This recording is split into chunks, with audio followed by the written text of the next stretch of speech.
NCERT के 11वीं class के कोर्स में वैदिक इतिहास की पढ़ाई होती थी। चैप्टर 8 में advent of Aryans and the age of Rig Veda की पढ़ाई होती थी। चैप्टर 9 में the later Vedic phase, transition to the state and social orders पढ़ाया जाता था।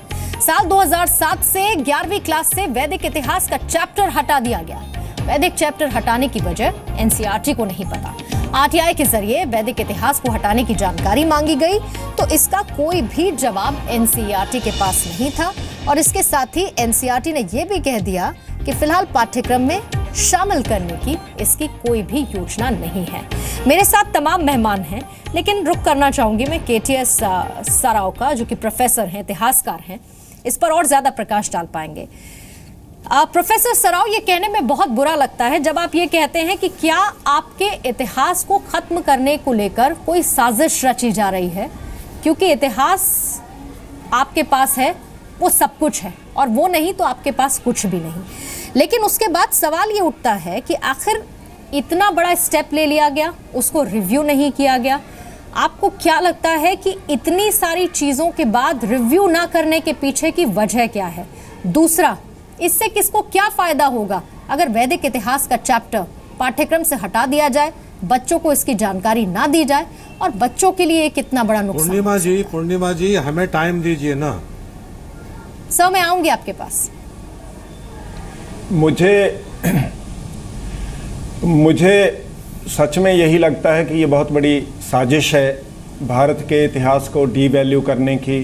विक्टोरियन इंडोलॉजिस्ट ने, जिन्होंने पहले इतिहास लिखना शुरू किया, उन्होंने भी हर एक चीज़ को डीवैल्यू करने की कोशिश की, और उसी तरह की प्रक्रिया जो है भारत में अभी कुछ एलिमेंट्स के द्वारा चल रही है। एक तो बड़ी इम्पॉर्टेंट इशू जो है वो डेट्स वगैरह को लेके है, जैसे वेदों की डेट है, इंडस सरस्वती सिविलाइजेशन की डेट है, और एक ओवरऑल इसको भी जो है उसकी डेट्स को कम करके या उनके नाम को लेके भी वामपंथी और कुछ उनके साथी जो है जो इतिहास को कंट्रोल करते हैं। मैंने बीए और एमए दिल्ली यूनिवर्सिटी से किया है हिस्ट्री में, और सारे देश का इतिहास संकलन जो है वो वामपंथियों के कंट्रोल में है, और जिस तरह से वो चाहते हैं उसी तरह का इतिहास जो है लिखा जाता है। जैसे मैंने पहले कहा, कांग्रेस भी जो है वो प्रछन्न वामपंथी हैं, तो भारत का इतिहास जो है आज़ादी के बाद से ये वामपंथियों के कंट्रोल में रहा है, और जिस तरह से वो चाहते हैं उनका एजेंडा उसी तरह से इसको लिखा जाता रहा है, और बाकी किसी की सुनी नहीं जाती। और ये बड़े दुर्भाग्य की बात है कि बच्चों को, और वो ये कह रहे थे कि किसी विचारधारा को आप मत थोपिए। अमीर हैदर। हाँ जी,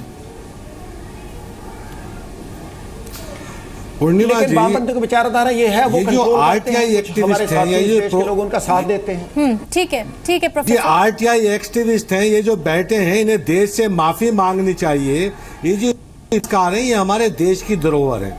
ये हो सकता है किसी भी दूसरी विचारधारा के हो सकते हैं, विचारधाराएं अलग अलग हो सकती हैं, लेकिन किसी भी इतिहासकार को, किसी भी माननीय व्यक्ति को आईएसआईएस से जोड़ना ये बहुत ही गलत है, और इन्हें जो आरटीआई एक्टिविस्ट बैठे हैं, इन्हें देश से माफी मांगनी चाहिए।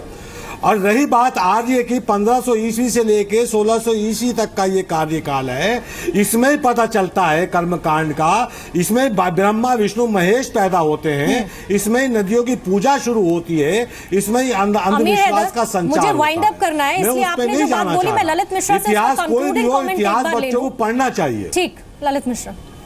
जिन्होंने इतिहास को मिटाया, पूर्णिमा जी, इतिहास कोई भी हो, इतिहास बच्चों को पढ़ना चाहिए, मुझे वो नहीं है।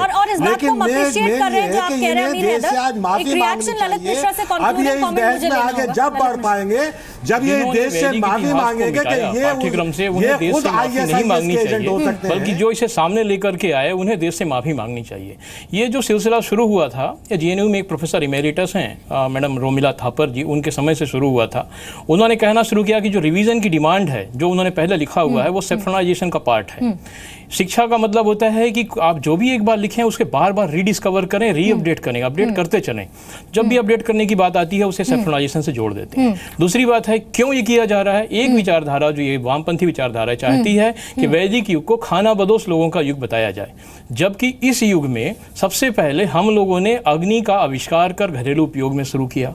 इसके बाद हमने अंकों का आविष्कार किया। वही मैं समझ रही हूँ कि ये बहुत वास्ट है, और लेकिन मेरे पास समय की थोड़ी सी मैं कंक्लूड कर रहा हूँ, जस्ट जस्ट कंक्लूड कर रहा हूँ, उन्हीं अंकों को सारा विश्व यूज कर रहा है। वृत्त के 360 अंशों का भी आविष्कार हमने किया हुआ है, और विज्ञान की पहली परिभाषा ऋग्वेद के 7वें मंडल के 104वें सूक्त से प्राप्त होती है।